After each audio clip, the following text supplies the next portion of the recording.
Bendiciones en este día. Quiero compartir con ustedes una palabra que todas somos motivadas a realizar y es el tener una cultura de oración. Jesús en la Biblia nos muestra a través de ejemplos y de enseñanza de cómo nosotros podemos ser una persona que convive el día a día en una cultura de oración. Si nosotros miramos en Lucas 5, nos habla de la frecuencia con la que Jesús tomaba un tiempo para apartarse a lugares solitarios y empezar a orar. Muchos de nosotros nos preguntamos a veces, ¿cómo orar? ¿Qué forma es la correcta que nosotros oramos? Algunas de nosotras les ha pasado a ustedes que han orado y tal vez no saben exactamente cómo orar y piden por sus necesidades y se frustran porque muchas veces no miran la respuesta a su oración. La oración es un momento íntimo con el Señor en que dialogamos con Él, en que Él responde a nuestras vidas. No es solamente aquellas personas que vienen y piden, exponen sus necesidades al Señor, sino que nosotras debemos de tomarnos el tiempo para ese diálogo íntimo con el Señor. Y por eso hoy quiero hablarles de eso, cómo Jesús logró aquí en la tierra modelarnos esa cultura de oración. Miremos lo que dice Lucas 11:1. Y aconteció que estando Jesús orando en cierto lugar, cuando terminó, le dijo a uno de sus discípulos: Señor, enséñanos a orar, así como Juan enseñó bien a sus discípulos. En realidad, el modelo que estaban viendo los discípulos de Jesús es ver a un hombre inclinado, apartándose en los lugares para tomar un tiempo con el Padre y poder tener esa relación íntima a través de la oración.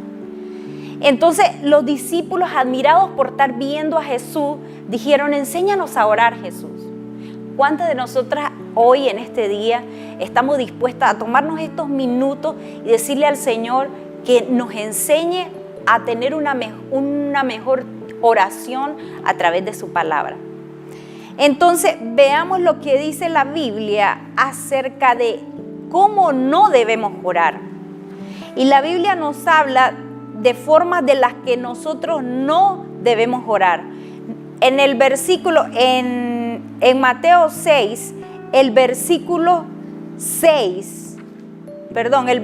5 dice: cuando ores, y hace una referencia a una palabra un poco fuerte y les dice: no seas hipócrita.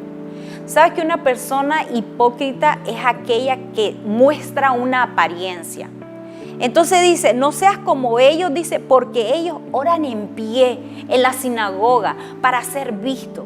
Entonces Jesús le estaba diciendo a estos discípulos: hay una forma de orar y es en el aposento, es en el secreto, y tu Padre que está en el secreto te va a recompensar en el público.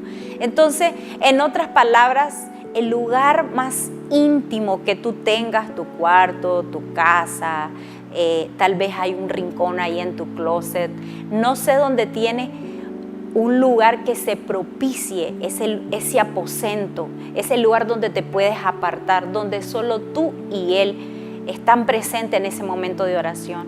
Yo te quiero invitar a que le des vida a esa relación con el Señor en ese lugar íntimo de tu casa.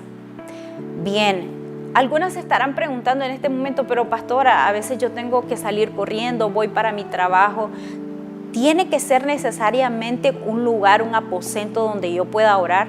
Bueno, en realidad el secreto al que Jesús se estaba refiriendo es a ese momento donde solo tú y Él están compartiendo esa comunión íntima con Él. Puede ser que en un momento en tu trabajo te apartes y tomes un tiempo para hablar y dialogar con Dios, para pedirle dirección, para pedirle fortaleza. No sé cómo te sientes cansada en tu trabajo y tienes una reunión importante y necesitas sabiduría.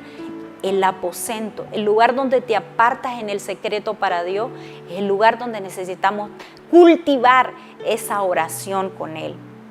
Una de las cosas que Jesús quería decirle a sus discípulos del cómo no orar eran no hacer vanas repeticiones. El versículo 7 de Mateo nos habla de que aquellos que hacen vanas repeticiones son como palabrerías. Y en esta ocasión tiene que ver con aquella forma que nosotros rutinariamente adoptamos en nuestra oración. Puede ser que usted sabe, que le quiero contar lo que a mí me pasaba cuando empecé en el Señor, cómo yo oraba. Tenía una lista de mis necesidades. Y yo decía, bueno, tengo que aprender a orar. Y tengo que decirle al Señor cada una de mis necesidades. Y ora, Señor. Y era, ¿saben qué? Como las ovejas. Bendíceme, prospérame, ayúdame, provéeme. Y estaba así con el Señor. Y le comenzaba a decir por mi casa, por mis hijos, por mi familia. Y no es que es malo pedirle al Señor por nuestras necesidades. Pero yo quiero recordarte que la Biblia dice que Él sabe de qué tenés necesidad. O sea que antes de que la necesidad salga de tu boca, el Señor en su omnisciencia sabe. Entonces, ¿cómo debemos orar? Decían los discípulos. Jesús nos enseña que oramos a un Padre y Padre es fuente. Entonces, cuando tú ores, entiende que ese Padre es proveedor, que sabe de qué tenés necesidad. Otra de las cosas que es importante cuando nosotros, del cómo debemos orar, que debemos entender, es que Él sabe que tenemos necesidad. Podemos decirle al Señor cuáles son nuestras necesidades, pero sin caer en nuestra oración, en nuestra relación con el Señor, en la monotonía de nuestra oración. Debemos de venir a Él con un corazón sincero, hablarle como tú y yo en este momento estamos hablando, abrir nuestro corazón y expresar lo que sentimos.